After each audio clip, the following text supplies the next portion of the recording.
Hello friends, welcome to our YouTube channel Thai BL series time the series के episode 4 के part 1 में आपका स्वागत है। एपिसोड के स्टार्टिंग में हमें फॉर्म को दिखाया जाता है जो कि रूम में पोंछा लगा रहा होता है और कहता है कि मुझे ऐसा लगा कि उसे हमारे डेटिंग के दिन याद होंगे, लेकिन देखो हुआ क्या, उसे तो हमारे बचपन के दिन याद है। तो यहाँ पे क्रिस ये सब सुन लेता है और फॉर्म से कहता है कि फॉर्म तुम क्या बड़बड़ा रहे हो। तो यहाँ पे फॉर्म कहता है कि कुछ नहीं, मैं तो कुछ नहीं बड़बड़ा रहा, वैसे क्या तुम्हें सच में हमारे वो बचपन वाले दिन याद है। तो यहाँ पे क्रिस कहता है कि हाँ, मुझे सच में हमारे बचपन के दिन याद है। फिर हमें पास्ट का सीन दिखाया जाता है जहाँ पे क्रिस के मॉम और डैड बहुत ज्यादा रो रहे होते हैं और बहुत ज्यादा क्रिस को ढूंढ रहे होते हैं क्योंकि क्रिस खो चुका होता है। और तभी हमें एक ऑर्फनेज का सीन दिखाया जाता है जहाँ पे कुछ बच्चे चिल्ड्रन डे सेलिब्रेट कर रहे होते हैं और उसी कॉर्नर में हमें क्रिस को दिखाया जाता है जो कि बैठकर बहुत ज्यादा रो रहा होता है। तभी वहाँ पर फॉर्म आता है और कहता है कि क्या हुआ, तुम रो क्यों रहे हो। तो यहाँ पे क्रिस रोते हुए कहता है कि मैं अपने पेरेंट्स से बिछड़ गया हूँ और मैं बहुत ज्यादा उदास हूँ। तो यहाँ पर फॉर्म अपना खिलौना क्रिस को दे देता है और कहता है कि तुम चिंता मत करो, मैं तुम्हारे पेरेंट्स को ढूंढने में तुम्हारी मदद करूंगा। यहाँ पे क्रिस कहता है कि क्या सच में तुम मेरी मदद करोगे। तो यहाँ पे फॉर्म कहता है कि हाँ, मैं मदद करूंगा, वैसे मेरा नाम ता है और तुम्हारा क्या नाम है। तो यहाँ पे क्रिस फॉर्म को थैंक्स बोलता है और उससे कहता है कि मेरा नाम क्रिस है। तो यहाँ पे फॉर्म खड़ा होता है और क्रिस की तरफ हाथ बढ़ाता है और कहता है कि चलो उठो, हम तुम्हारे पेरेंट्स को ढूंढने चलते हैं। तो यहाँ पे क्रिस फॉर्म का हाथ पकड़ता है और उसके साथ अपने पेरेंट्स को ढूंढने जाता है। फिर हमें दिखाया जाता है कि क्रिस और फॉर्म दोनों क्रिस के पेरेंट्स को ढूंढने में सफल रहते हैं और यहाँ पर वो लोग उसको उसके पेरेंट्स से मिला देते हैं। और यहाँ पर फॉर्म क्रिस को उसके पेरेंट्स से मिलाकर बाय बोलकर वहां से जाने लगता है और हमें क्रिस को दिखाया जाता है जो कि जाते हुए फॉर्म को बाय बोलकर जा रहा होता है। तो यहाँ पे हमें प्रेजेंट का सीन दिखाया जाता है जहाँ पे क्रिस कहता है कि उस समय हम बहुत ज्यादा छोटे थे, लेकिन फिर भी तुम्हारा शुक्रिया। तो ये सुनकर फॉर्म बहुत ज्यादा स्माइल करता है और कहता है कि अच्छा, और तुम्हें कब पता चला कि वो ता मैं ही हूँ। तो यहाँ पर जैसे क्रिस कुछ कहने वाला होता है उसके मोबाइल पे कॉल आ जाती है और यहाँ पे क्रिस जो होता है वो फोन से दूर जाकर बात करने लगता है और हमें यहाँ पे फॉर्म को दिखाया जाता है जो कि छिप छिप के क्रिस की बातें सुनने की कोशिश कर रहा होता है। जहाँ पे क्रिस कह रहा होता है कि ठीक है, मैं अभी के अभी वहाँ पर आ रहा हूँ, तो मेरा वेट करो। कॉल कट होने के बाद जैसे ही क्रिस रूम में अंदर इंटर करता है, form is trying to be normal और वो मतलब ऐसे बिहेव करता है कि उसने कुछ सुना नहीं, वो नॉर्मली यहाँ पे खड़ा है। फिर हमें क्रिस को दिखाया जाता है जो कि कुछ सामान लेकर रूम से बाहर जाने वाला होता है। तभी फॉर्म उसको रोकता है, कहता है कि क्रिस तुम कहाँ जा रहे हो। तो क्रिस कहता है कि मैं बस ऐसे ही बाहर थोड़ा सा टहलने जा रहा हूँ, थोड़ी देर में वापस आ जाऊंगा। तो फॉर्म कहता है ठीक है, अगर ऐसा है तो मुझे भी अपने साथ लेकर चलो। तो क्रिस कहता है कि नहीं, तुम यहीं पर रहो, मैं अपने पर्सनल काम से बाहर जा रहा हूँ। तो फॉर्म कहता है कि मैं तुम्हारे काम में दखल अंदाजी नहीं करूंगा, मैं बस एली के बाहर जाने वाला हूँ, प्लीज मुझे अपने साथ ले चलो, क्या मैं तुम्हारे साथ नहीं चल सकता। तो यहाँ पे क्रिस कहता है कि मैंने जो कहा क्या तुमने वो सुना नहीं, मैंने तुमसे कहा ना कि मैं तुम्हें अपने साथ नहीं लेके जा सकता, अगर तुमको एली के सामने जाना है तो तुम टैक्सी से चले जाओ। तो यहाँ पे फॉर्म कहता है कि अब इसमें इतना क्या है, मुझे तो एली के सामने ही जाना था। नेक्स्ट सीन हमें क्रिस को दिखाया जाता है जो कि अकेले बाइक पे सवार होकर वहां से चला जाता है और हमें फॉर्म को दिखाया जाता है जो कि छिप छिप के उसका पीछा कर रहा होता है। क्रिस के जाने के बाद वो दौड़ता हुआ एक मोटो बाइक के पास आता है, उससे कहता है कि प्लीज चलो उसका पीछा करो, और वो मतलब उसके पीछे पीछे जाने लगता है। नेक्स्ट सीन हमें ब्यू की बहन जिली और उस बारटेंडर वाली लड़कियों को दिखाया जाता है जहाँ पे लोग डीलिंग कर रहे होते हैं। जैसे कि आपने लास्ट एपिसोड में देखा था कि जिली ने इस लड़की को पैसे दिए होते हैं न्यूज निकालने के लिए, और यहाँ पर जिली इस लड़की से बार के अंदर का जो भी डाटा होता है, जो भी ड्रग ट्रूथ होता है, उसे निकालने के लिए यानी कि उसके बारे में पूछ रही होती है, बार की सारी जानकारी ले रही होती है। सीन शिफ्ट होता है और हमें क्रिस को दिखाया जाता है जो कि अपनी बाइक राइड करते हुए उस स्थान पर पहुंच जाता है जहाँ पे उसको जाना चाहिए था। वहाँ पर दो लड़के होते हैं जो कि क्रिस से पूछते हैं कि तुम्हें यहाँ आने में इतना समय क्यों लगा। तो यहाँ पे क्रिस कहता है कि थोड़ा सा काम था। तो ये लड़का क्रिस से पूछता है कि क्या तुम अपने साथ वो लेकर आए हो। तो यहाँ पे क्रिस कहता है कि इससे पहले मैं तुम्हें वो दूं तो मुझे पासवर्ड बताओ। तभी उस रैपिडो जैसी सवारी पे सवार होके हमारा प्यारा फॉर्म भी वहाँ पर आ जाता है। तो यहाँ पे ये लड़के क्रिस से कहते हैं कि हम लोग काफी समय से तुम्हारे साथ काम कर रहे हैं और चीजों को इतना ज्यादा डिफिकल्ट करने की जरूरत नहीं है, वो तुम मुझे दे दो। तो यहाँ पे क्रिस कहता है कि मैंने कहा ना कि मुझे पहले पासवर्ड बताओ। तो लड़के कहते हैं कि मुझे लगता है कि ये खुद परेशानियों को न्योता दे रहा है। तभी हमें फॉर्म को दिखाया जाता है जो कि छिप छिप के लोगों को देख रहा होता है और कहता है कि ये क्रिस यहाँ पे क्या कर रहा है। तो लड़का कहता है ठीक है, जैसे तुम्हारी मर्जी, और ऐसा बोलकर जैसे वो क्रिस को पंच करने वाला होता है, क्रिस उसे उठाकर पटक देता है। फिर दूसरा लड़का भी क्रिस को मारने वाला होता है, लेकिन क्रिस उसको भी बहुत ज्यादा पटक पटक के मारता है। और इस तरीके से यहाँ पर ये लोग बहुत ज्यादा खतरनाक फाइट कर रहे होते हैं।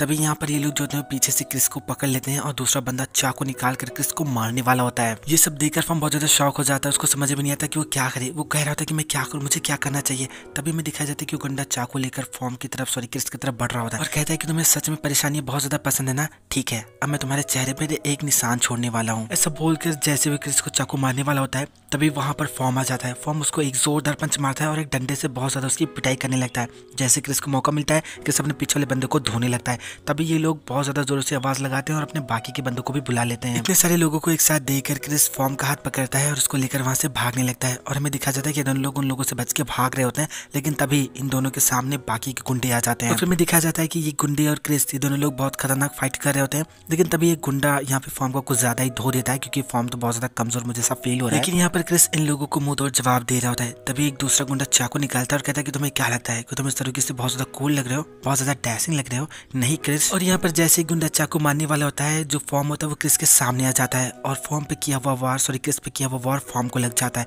और यहाँ पर जो क्रिस होता है वो उस गुंडे को बिल्कुल भी छोड़ता है, उसको बहुत ज्यादा मारता पीटता है और उसके बाद फिर फॉर्म को बहुत ज्यादा प्यार से वो वहां से ले जाता है। नेक्स्ट सीन में क्रिस को दिखाया जाता है जो कि बहुत प्यार से फॉर्म को अपने रूम पर लेकर आता है और फॉर्म से कहता है कि लाओ मुझे अपना घाव देखने दो। और यहाँ पर बहुत प्यार से उसका घाव देखने लगता है। तो यहाँ पे फॉर्म कहता है कि क्रिस आराम से, मुझे दर्द हो रहा है। तो यहाँ पे क्रिस कहता है कि घाव इतना भी ज्यादा गहरा नहीं है, तुम इतना ज्यादा जोरों से क्यों चिल्ला रहे हो, और वैसे भी तुम ये डिजर्व करते हो, तुम्हें ये घाव तुम्हारी जिद्दीपनी की वजह से मिला है। देखा, मैंने तुमसे कहा था ना कि कमरे में रहो, तुमने मेरा पीछा क्यों किया। तो यहाँ पे फॉर्म कहता है कि मैंने कई बार नोटिस किया है कि तुम अकेले ही कहीं पर भी चले जाते हो, मैंने तुमसे पूछा और तुमने मुझे नहीं बताया कि तुम कहाँ पे जा रहे हो, तो मैंने डिसाइड किया कि मैं तुम्हारा पीछा करूंगा। तो क्रिस कहता है कि तुमने इन सब चीजों से दूर रहने की बजाय इसमें घुसने की हिम्मत क्यों की। तो फॉर्म बड़बड़ाते हुए कहता है कि एक तो मैंने इसकी जान बचाई और ये शायद मुझे तुम्हें वो पंच खाने देना चाहिए था। तो यहाँ पे क्रिस जो होता है फॉर्म के घाव को थोड़ा जोर से टच करता है और कहता है कि क्या कहा तुमने, जरा फिर से बोलो। तो यहाँ पे फॉर्म कहता है कि क्रिस मैं तुम्हारी परवाह करता हूँ, अगर तुम्हारी जगह मैं वहाँ पर मार खा रहा होता तो क्या तुम मेरी मदद ना करते। तो यहाँ पे क्रिस कहता है कि मैं तुम्हें मार खाने देता क्योंकि तुम बहुत ज्यादा जिद्दी हो, और ऐसा बोलकर उसके घाव को थोड़ा जोर से टच करता है। तो यहाँ पे फॉर्म कहता है कि क्या तुम मेरे घाव को ठीक कर रहे हो या तुम मुझे एक और घाव दे रहे हो, क्या तुम ये आराम से नहीं कर सकते। तो यहाँ पे क्रिस कहता है कि अगर अगली बार से ऐसा कुछ होता है तो तुम्हें मेरी मदद करने की जरूरत नहीं है, मैं नहीं चाहता कि तुम इस तरीके से फिर से जख्मी हो, और मैं ये भी नहीं चाहता कि तुम ऐसा दिखावा करो, ऐसा प्रेटेंड करो कि तुम बहुत ज्यादा कमजोर हो। तो यहाँ पे फॉर्म कहता है कि ठीक है बॉस, मैं समझ गया। तो फिर क्रिस कहता है कि ओह तो तुम मजाक भी कर सकते हो, शायद तुम्हें और जख्म चाहिए, ऐसा बोलकर वो क्रिस के जख्मों को छूता है। तो यहाँ पे फॉर्म कहता है कि अगर जख्म देने वाले तुम हो तो मुझे कोई फर्क नहीं पड़ता कि कितने जख्म है, मैं बिल्कुल भी नहीं डरूंगा। तो यहाँ पे क्रिस स्माइल करता कहता है कि ओह तो इसका मतलब ये है कि तुम्हें अभी के भी एक और घाव चाहिए है ना।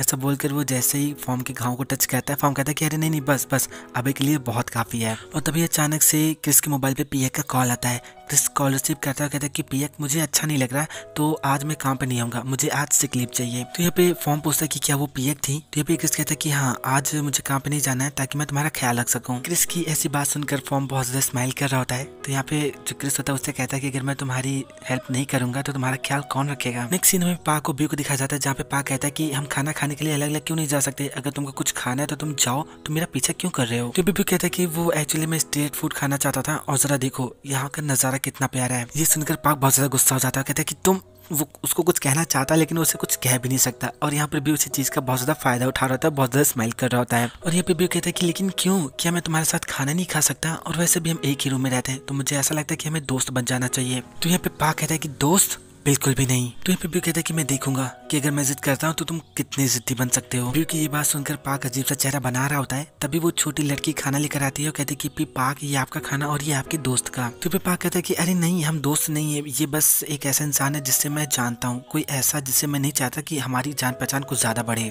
तो व्यू कहता है कि जो भी हो लेकिन हम लोग रहते एक ही रूम में है। तो ये छोटी लड़की कहती है कि तब तो आप दोनों को जरूर दोस्त होना चाहिए, और अगर आप दोनों दोस्त नहीं है तो जरूर ही आप दोनों बॉयफ्रेंड्स होंगे। ये सुनकर पाक बहुत ज्यादा शॉक हो जाता है, कहता है कि क्या बॉयफ्रेंड्स, जरा मेरा खूबसूरत सा चेहरा देखो, क्या तुम्हें लगता है कि मैं इसके जैसे इंसान को डेट करूंगा। तो छोटी बच्ची कहती है कि लेकिन ये भी काफी हैंडसम और बहुत ज्यादा काइंड लगता है। तो यहाँ पे भी स्माइल करता है और कहता है कि थैंक यू, तुम्हारे पास सच में बहुत अच्छी नजरें हैं। तो यहाँ पे लड़की कहती है कि आप थैंक यू की वजह मुझे टिप दे सकते हैं। तो यहाँ पे व्यू कहता है कि जरूर, मैं तुम्हें जरूर टिप दूंगा। और फिर मैं पार्क को दिखा जाता है जो कि अजीब सी नजरों से व्यू को घूर घूर के देख रहा होता है। तभी उसके मोबाइल पे पीएक का कॉल आता है। पार्क कॉल रिसीव कहता है कि हाँ पीएक बोलिए, क्या मैं और कौन, आप श्योर है कि मुझे उसके साथ जाना चाहिए। और फिर हमें व्यू को दिखाया जाता है जो कि पार्क को ऐसे देख के बहुत ज्यादा स्माइल कर रहा होता है। पार्क जो था व्यू से कहता है कि अब मेरा दिमाग खराब हो रहा है, मुझे कुछ बर्दाश्त नहीं हो रहा है। तो व्यू से कहता है कि जल्दी से खाना खाओ, नहीं तो शाम को काम करने के लिए तुम्हारे शरीर में एनर्जी नहीं रहेगी। सीन शिफ्ट होता है, हमें जिली और उस बारटेंडर लड़कियों को दिखाया जाता है जिनको बात करते करते 10:30 से लगभग शाम के 5 बज चुके होते हैं। तो यहाँ पे लड़की कहती है कि तुमने मुझसे बहुत सारे सवाल पूछ ले, अब मैं यहाँ से चलती हूँ। तभी जिली उसे पूछती है कि और व्यू कैसा है, व्यू कहाँ पर है।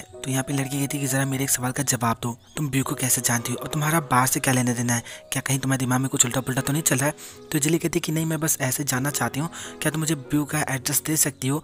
तो ये लड़की जो होती है वो जेली को व्यू का एड्रेस ट्रांसफर करती है और उसके बदले में पैसे लेती है और वहाँ से चली जाती है। नेक्स्ट सीन में हमें क्रिस को दिखाया जाता है जो कि जॉगिंग कर रहा होता है। तभी एक लड़की दौड़ती हुई जो होती है वो क्रिस के पास आती है और उसके हाथों में कुछ इलीगल सामान देकर वहाँ से चली जाती है, यानी कि ये सारा काम सीक्रेटली हो रहा होता है। सो फ्रेंड्स, ये पार्टी पे खत्म होता है, इसका नेक्स्ट पार्ट में बहुत जल्दी एक्सप्लेन कर दूंगा। अगर आपको वीडियो पसंद आए तो लाइक कीजिए, हमारे चैनल को सब्सक्राइब कीजिए, हमें कमेंट करके जरूर बताएं कि आपको वीडियो कैसा लगा। एक्चुअली 2 फ़रवरी को मेरा एग्जाम है, 3 तारीख को मुझे थोड़ा सा काम है और 4 फ़रवरी को मेरा बर्थडे है, इसलिए आपको इन 3 दिनों में मेरी एक्सप्लेन वीडियो मिलने के चांसेस बहुत कम है। मैं कोशिश करूंगा कि अभी जो कुछ भी बचा हुआ है उसे अंजलि दे एक्सप्लेन कर दें।